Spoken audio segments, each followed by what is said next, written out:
Students, आज हम learn करेंगे एक बड़ा इम्पोर्टेंट जो टॉपिक है, आर्टिकल वैल्यू ऑफ गेम्स।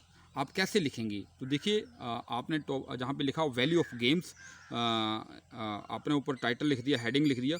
उसके बाद बाय राइटर, जो कौन इसको लिख रहा है, जो वहाँ पे आ गया YXYZ, जो इसको लिखने वाला है उसका नाम आ गया। तो आप इसकी ओपनिंग कैसे लिखेंगे, कर सकते हैं। आप लिख सकते हैं games are an important part of human life. जहाँ पे मैं ये बताना चाहूँगा कि ये पॉजिटिव इशू है।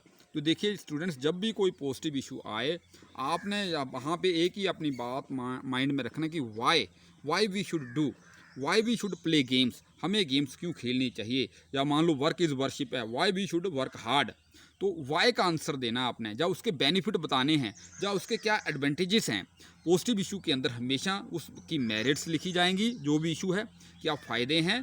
मान लो आप जैसे ट्रीज़ के ऊपर लिख रहे हैं, ग्रो मोर ट्रीज़, आपको आर्टिकल आ गया, तो आपके माइंड में होना चाहिए कि why we should grow trees, हमें ट्रीज़ क्यों ग्रो करने चाहिए।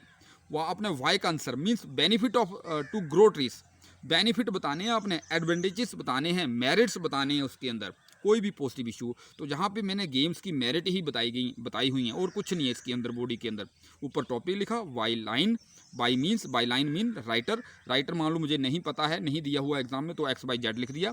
और उसके बाद क्या है, ये सारी की सारी जो हैं why we should play games, वो वाली लाइंस जहाँ पे लिखी गई हैं, उनका आंसर है कि why we should play games, या बेनिफिट्स ऑफ प्लेइंग गेम्स, इस बात का आंसर लिखा गया है। तो इस तरह से किसी भी पॉजिटिव इशू को आप कैसे लिखेंगे, उसके आपने बेनिफिट बताने हैं, एडवांटेजेस बताने हैं, जब मेरिट्स बताने हैं। तो या why we should adopt that positive issue, हमें क्यों वो अपनाना चाहिए। तो ये बातें लिखनी होती हैं। तो जहाँ पे देखिए, games are an important part of human life का जो इंपॉर्टेंट पार्ट है। They help to keep our body mind and soul in good health. ये हमारी बॉडी, माइंड और सोल को अच्छे स्वास्थ्य रखने में मदद करती हैं। They keep our body healthy, हमारी बॉडी को हेल्दी रखती हैं। दे रिफ्रेश अवर वेरी माइंड्स, हमारे थके हुए माइंड्स को ताज़ा करती हैं। दे अनबर्डन अवर सोल, ये हमारी आत्मा, जो हमारी आत्मा का जो अनबर्डन हमारी आत्मा को भार मुक्त करती हैं। Physically be become healthy, physically हम हेल्दी बन जाते हैं। मेंटली बी बिकम डिसिप्लिन्ड, और मानसिक तौर पर हम डिसिप्लिन्ड बन जाते हैं। स्पिरिचुअली बी बिकम एनलाइटेंड, और स्पिरिचुअली जो हैं हमें जो है ज्ञान प्राप्त हो जाता है। Games give us wisdom and courage, जो गेम्स हैं हमें बुद्धि और साहस देती हैं। They make us bold and confident, ये हमें साहसी और आत्मविश्वासी बनाती हैं। They develop in us a spirit of cooperation, ये हमें एक सहयोग की भावना पैदा करती हैं। They enable us to defend our self, ये हमें योग्य बनाती हैं कि हमने अपने आप को कैसे डिफेंड करना है। They teach us to fight with a team spirit, ये हमें बताती हैं कि कैसे हमने टीम स्पिरिट से लड़ना है।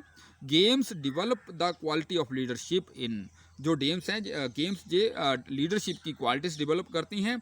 इन short, games help to make good citizens, जो गेम्स हैं ये गुड सिटीजन्स बनाने में भी मदद करती हैं। Our education is incomplete without them, हमारी एजुकेशन जो है ये इनकम्प्लीट है बिना गेम्स के। ये कंक्लूजन है। देखिए, स्टार्टिंग की मैंने games are an important part of human life, और एंडिंग की मैंने our education is incomplete without them. इस जो स्टार्टिंग लाइन है ये एंडिंग लाइन है, और बीच में मैंने क्या लिखा कि वाई गेम्स आर इम्पोर्टेंट।